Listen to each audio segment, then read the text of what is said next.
So I'm going to give a brief talk on the Birads Lexicon for mammography. Ultrasound has been largely covered by Dr. Muradali, and the mammography lexicon is what I'm going to be speaking on.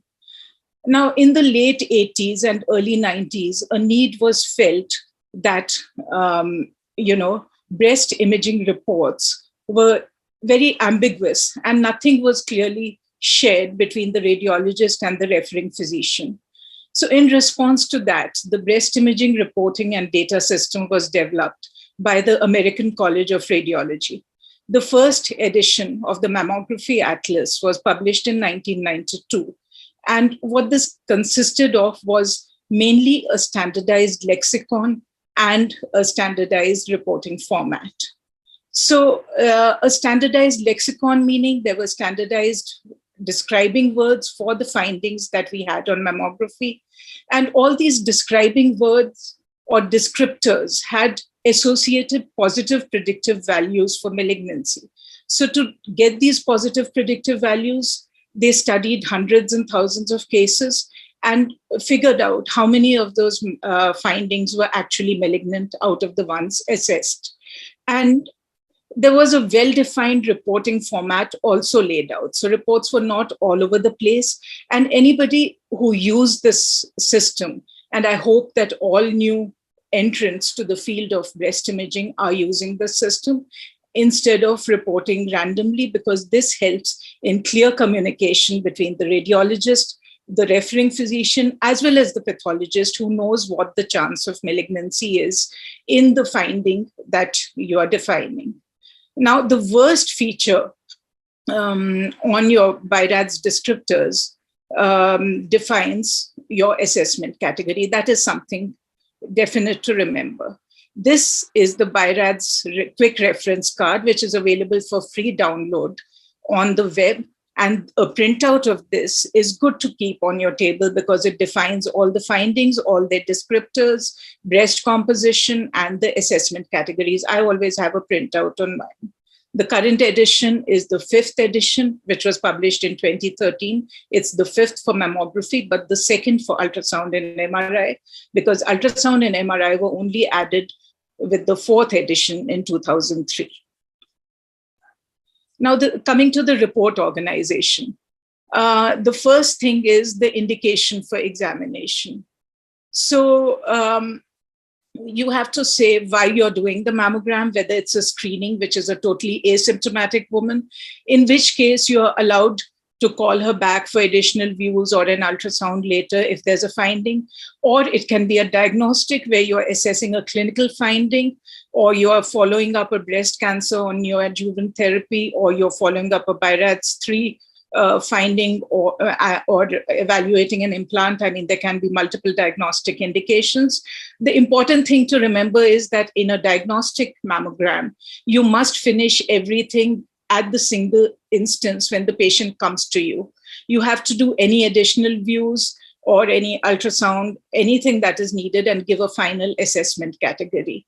Then you describe the breast composition briefly, which we'll see as we go along. Then the most important part, you clearly define and describe any important findings. These could be masses, asymmetries, architectural distortions, calcifications, associated features with these findings, and some special cases.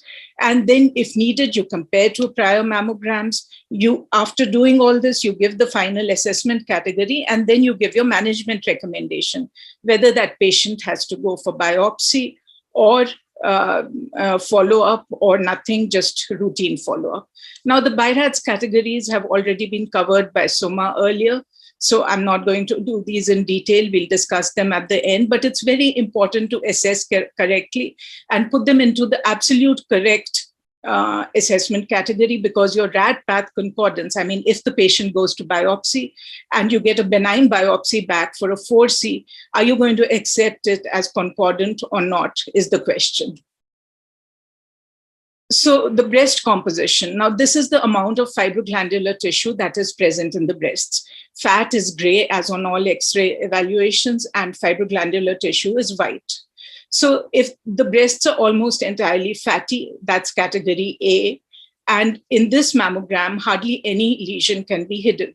So this is the most sensitive kind of breast tissue for mammography.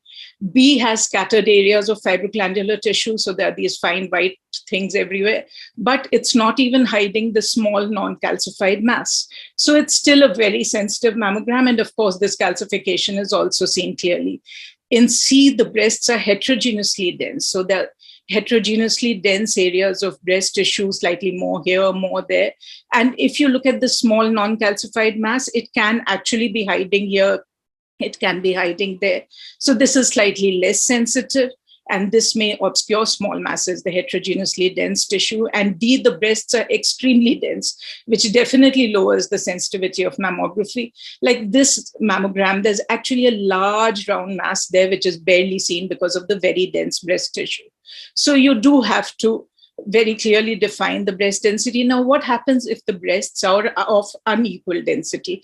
In a non-pathological breast, you would use the higher density breast to define your breast density category. This is a C category, heterogeneously dense, rather than B, because this defines the sensitivity of your mammogram. In a pathological breast, in a breast with pathology, you would use the normal breast to define the density. Then the important thing before we come to the findings is that your finding, the location of your finding must be clearly communicated for any subsequent reading radiologist or the surgeon to know the area of concern. For example, there's a group of punctate calcifications here, which I'm concerned about, and I'm sending to another department to biopsy. I must say that the calcifications are in which quadrant, about upper inner, or the central, which is behind the nipple areola on all projections, retroareolar, anterior third part of that, or the axillary tail. If it's in either of these four quadrants, we will use the clock face notation. And we will also give the depth, anterior, middle, and posterior. So right, left is of course important. So the group that I was concerned about was in the left axillary tail, and the radiologist knows where to look for those instead of hunting all over. And that enhances communication, which is part of the basics of Birads. Now, the first finding that we are addressing in mammography is a mass. This is a three-dimensional object, and hence it occupies space. So normally it's seen on both basic mammographic projections, CC and MLO. It has completely or partially convex outward borders, and usually, unless it's a fat containing or sometimes a low density mass, it's denser towards the center than at the periphery. The three descriptors for masses are shape, margins, and density. So the shapes can be round, oval, or irregular. Oval and round are pretty good descriptors. Oval being either the classical ellipse or egg-shaped one that we are used to, like this one here, but it can have up to 3 gentle lobulations. More than 3, it becomes irregular.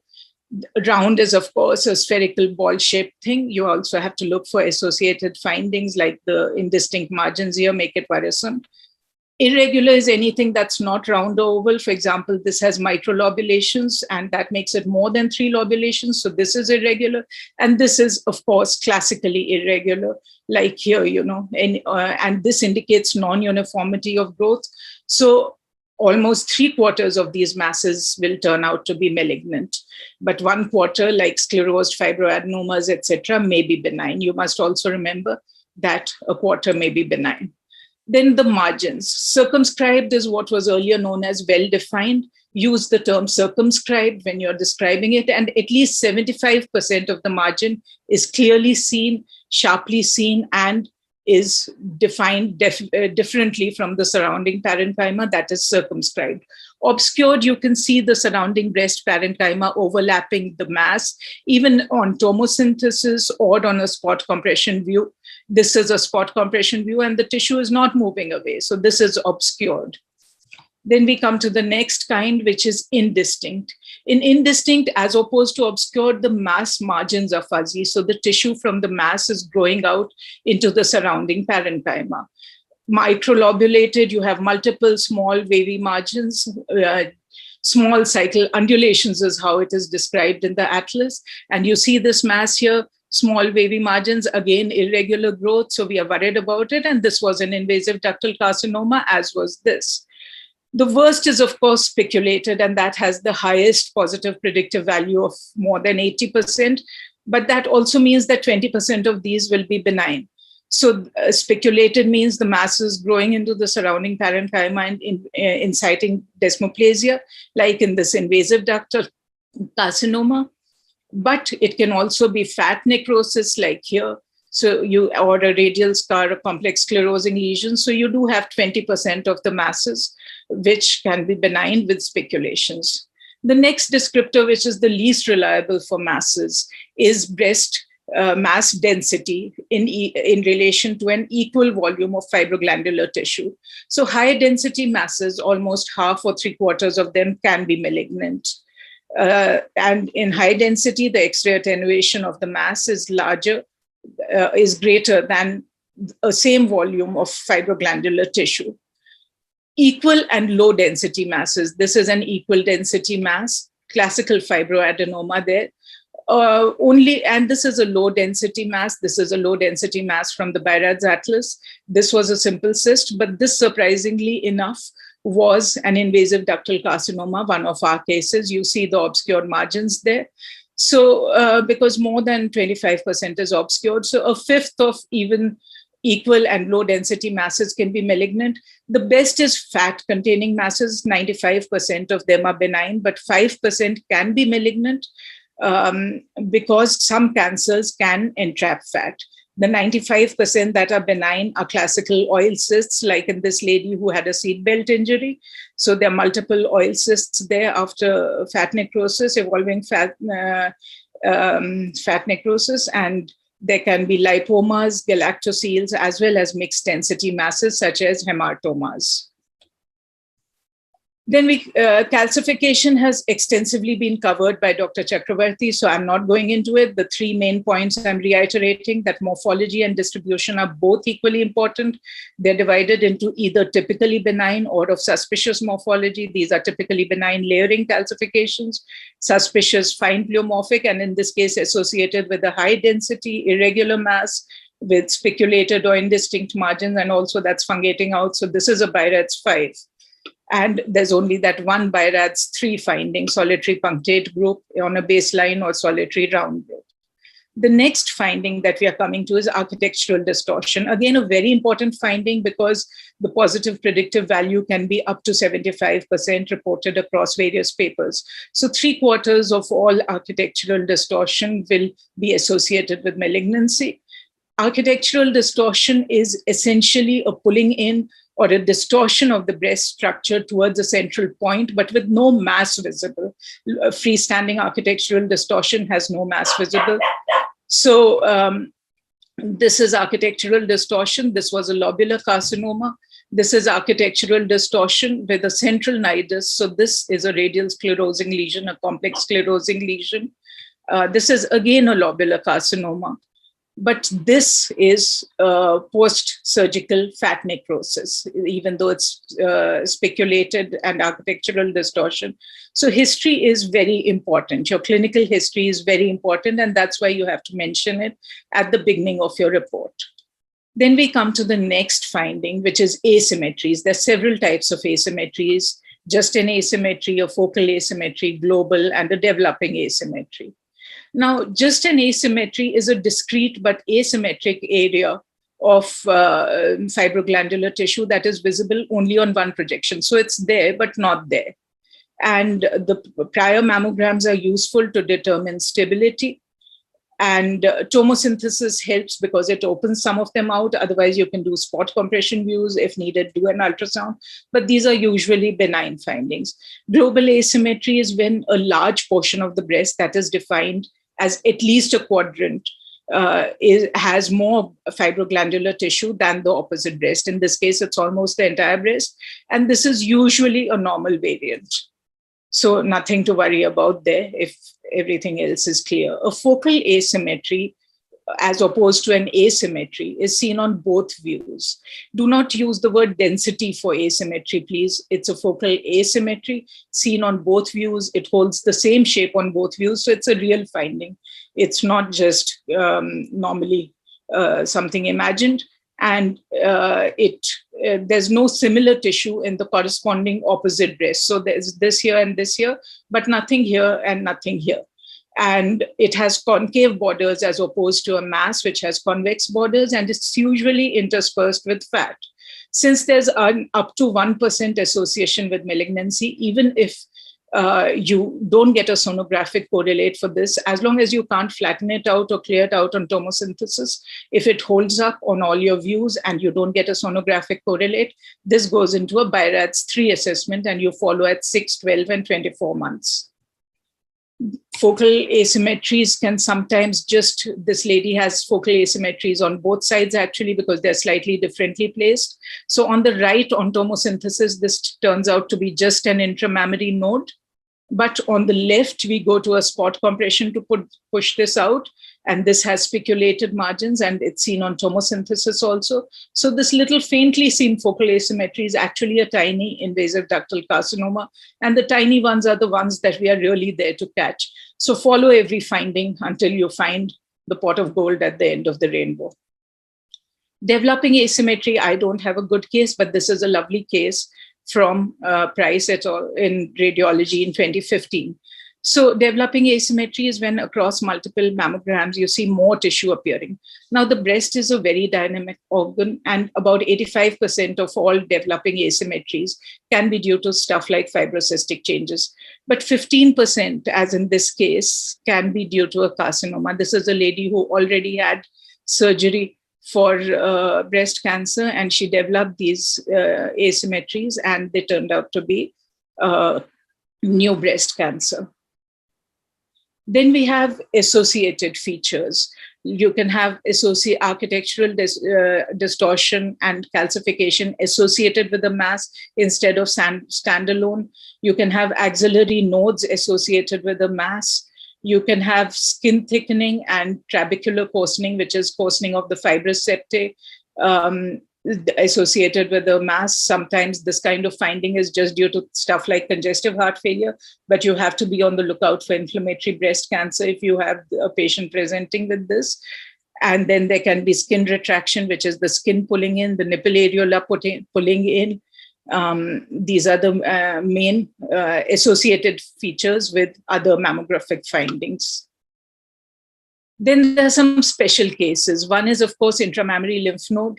Sometimes when seen on both views and you're not clear that it's an intramammary lymph node, after you have assessed it and found it to be a node, either on tomosynthesis or on ultrasound, you have to mention it so that the next radiologist is not confused. These are normally less than 1 centimeter, found in the upper outer quadrant most commonly.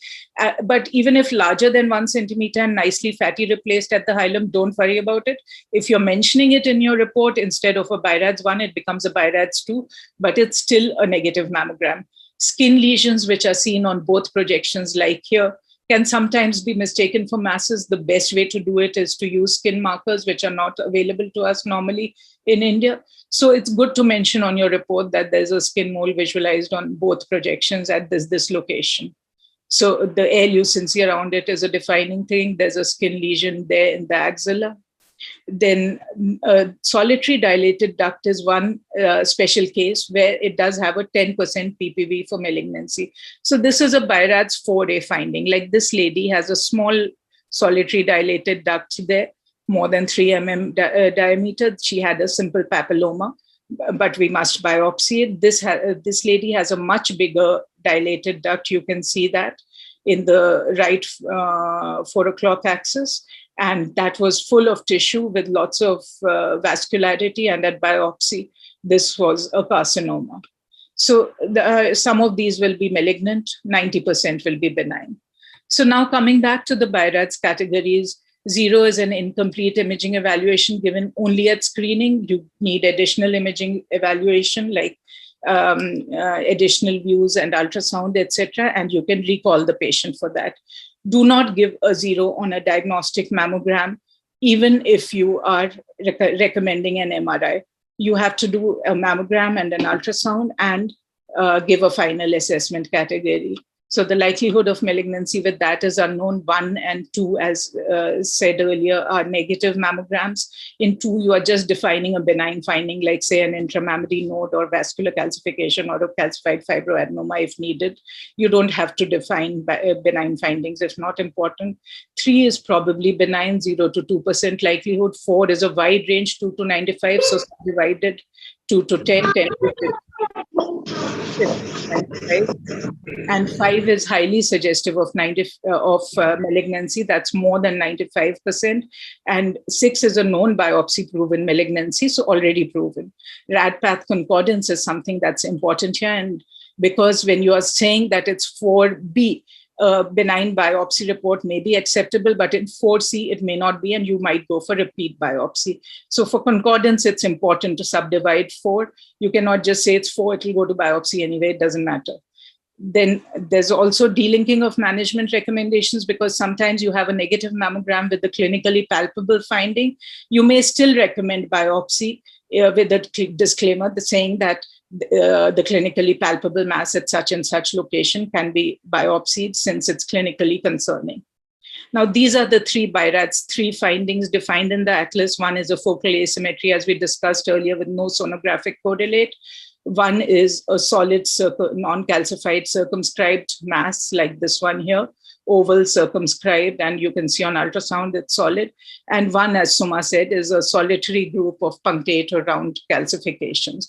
So for these, what do? We do an initial ipsilateral, the same site, 6-month follow-up, then a 12-month follow-up bilateral, and then a 24-month follow-up bilateral. If at any stage the finding resolves or becomes smaller, you downgrade to 2 and put the patient back into routine screening. And if it increases more than 20% in diameter or changes in morphology, if you're following calcs or something, you put it up to a 4 and biopsy. This is from a lovely article on Birads terminology for mammography reports, what residents need to know, published in Radiographics in 2019. 4A, B, and C all go to biopsy. You just have to decide whether the report you're getting back is concordant or not. So these are coarse heterogeneous grouped calcifications, smack dab in the middle of 4B. So at biopsy, we got ADH, which is acceptable. It's a benign finding, but at the same time, ADH is on a continuum with DCIS. So what you have to realize about pathology findings like ADH, which is atypical ductal hyperplasia, is that there's underestimation. That's like half of these, when excised, will be cancerous. So there's an upgrade rate at excision. And so even if it's benign and concordant, you will still advise excision for these. So you have to know your pathology. You have to know what's concordant and what's not. These are the Birads 5 classical findings. Fine linear microcalcification or fine linear branching microcalcification on its own is just 4C, but here with an irregular high density mass with spiculated margins, that's associated with this very suspicious calcification. This is a Birads 5, and I will never accept a benign biopsy report for this. Not for that also, actually. And then this is the other kind that Suma has already described. It's segmental fine linear branching microcalcifications. If it's new, even worse. So Birads 5. So both of these, and of course, all the 4 Wali findings, all of them go to biopsy. In the absence of clinical contraindications, you do have to take care of bleeding times, etc., and check all that and figure out that there's no contraindication to biopsy. So here's my first polling question, which is just basically a single view out of a mammogram. This is a lady who came in for screening and nothing palpable on our clinical examination also. So what is the correct choice here? It's a round circumscribed equal density mass, Birads 0 needs further evaluation, or it's a round circumscribed low density mass, Birads 0 further evaluation. C is it's a round circumscribed fat containing mass, Birads 2, you just put her back into routine annual screening. And D is it's a round low density mass with indistinct margins, Birads 0 further evaluation. Please vote.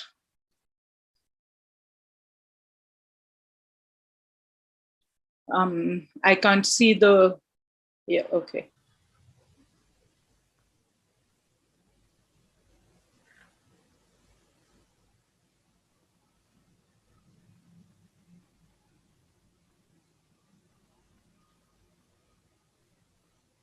So I'm glad that 64% of people feel that nothing further is required, because yes, this is a fat containing mass. If you remember, the negative predictive value of fat is 95%, and it's circumscribed and it's round.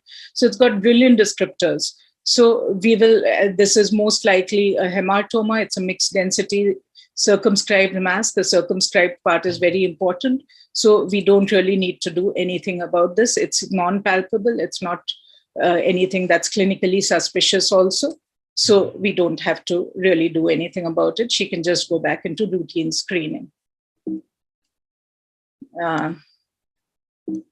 Okay, for some reason now yeah. Okay.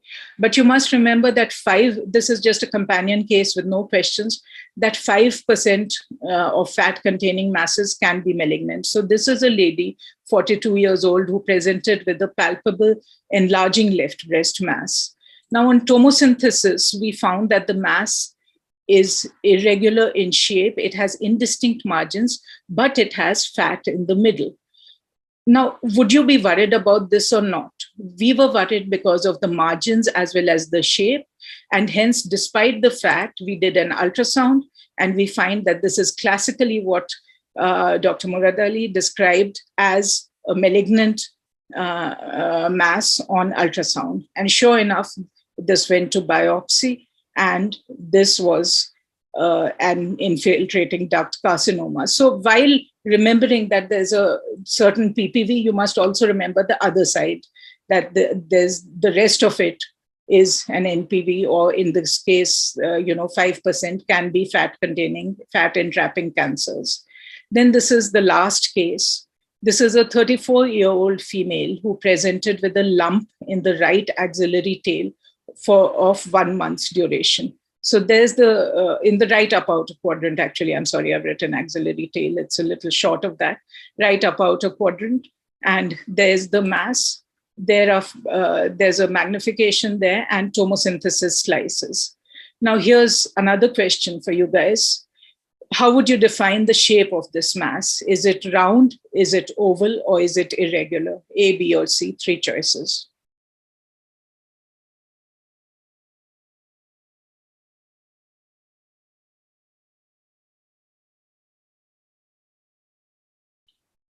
Oh, I'm really happy because all of you caught on that it's irregular. So that's because you see this 1, 2, 3, lots of lobulations there. So it doesn't fit into round, it doesn't fit into oval really. It is microlobulated margins there, so and in parts of it. So it is definitely irregular. Then here's another question. The margins appear indistinct, microlobulated, spiculated, all of the above, but spiculated being the worst feature can be used to assess the mass.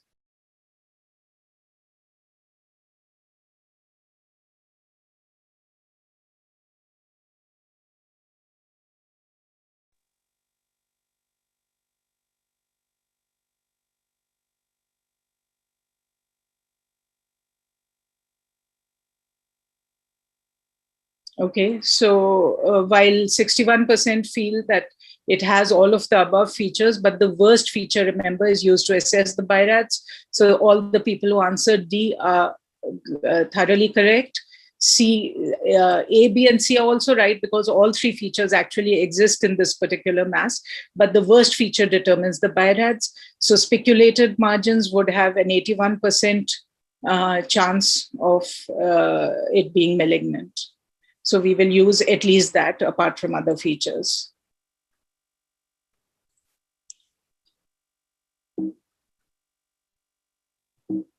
Okay, the slide is not moving on.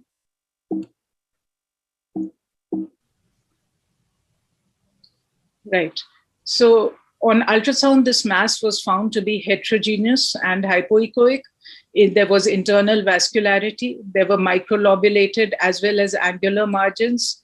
I'm sorry, this, okay. And there were these ecogenic specks, which are also seen on tomosynthesis, which was microcalcification. So given all these findings, what is your final Birads assessment category? Is it 3? Is it 4B? Is it 4C? Or is it 5?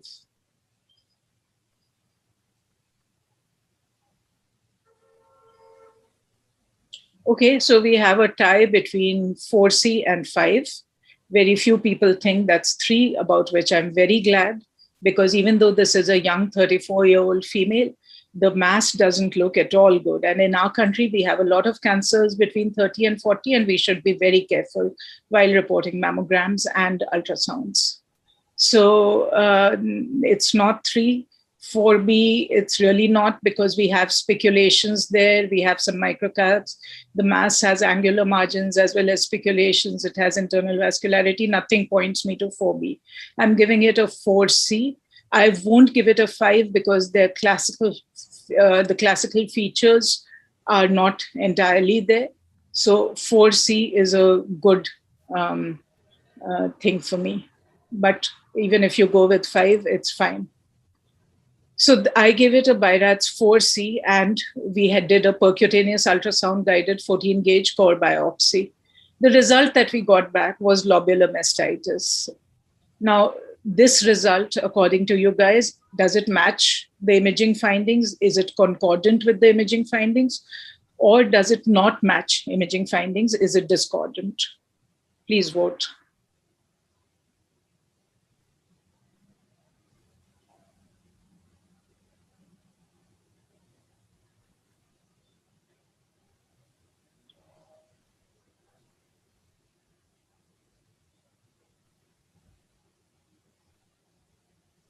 Wonderful. So 84% of you feel that it is discordant. 14% do feel that it can be lobular mastitis. Okay, so we'll go ahead and figure this out. Now, the important point I want to bring out here is that as radiologists, don't limit yourselves only to the imaging. You must know the clinical exam, the history, and you must follow up on the path reports. Now, what am I going to advise the physician to do after this report? Am I going to advise the patient to be treated conservatively? Am I going to call her back for follow-up imaging after 6 months with conservative treatment? Am I going to repeat the percutaneous biopsy, or am I going to advise excision biopsy? Please vote.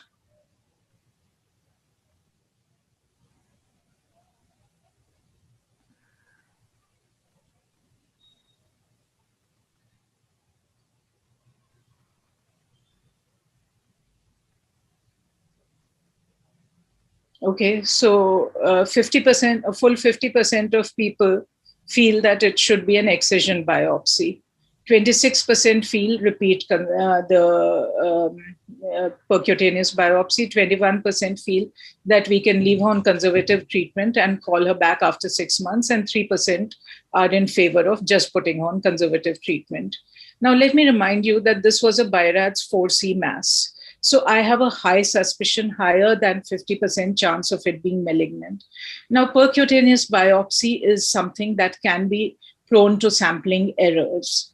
So, and if I take her to surgery right away, if I send her off for an excision of this, while we may get the answer, it may end up being a 2-stage surgery if it is malignant, because you are going to be taking out just the mass, and then there might need to be a sentinel node or an axillary dissection. We don't know what stage the mass is at.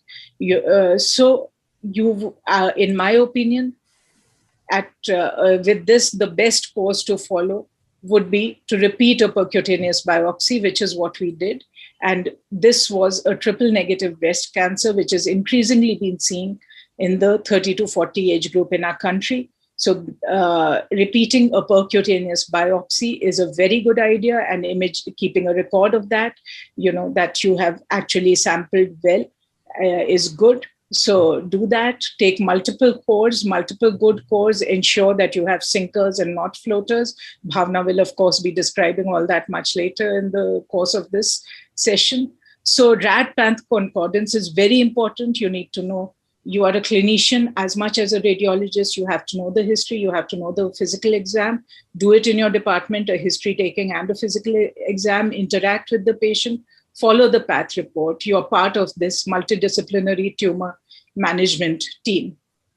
Thank you. That's really the end of the talk. And these are my references, some of them, and of course, some more articles that were there. So you could read these, but most of all, get hold of the atlas, because that really puts the science into the art of reporting a good mammogram well.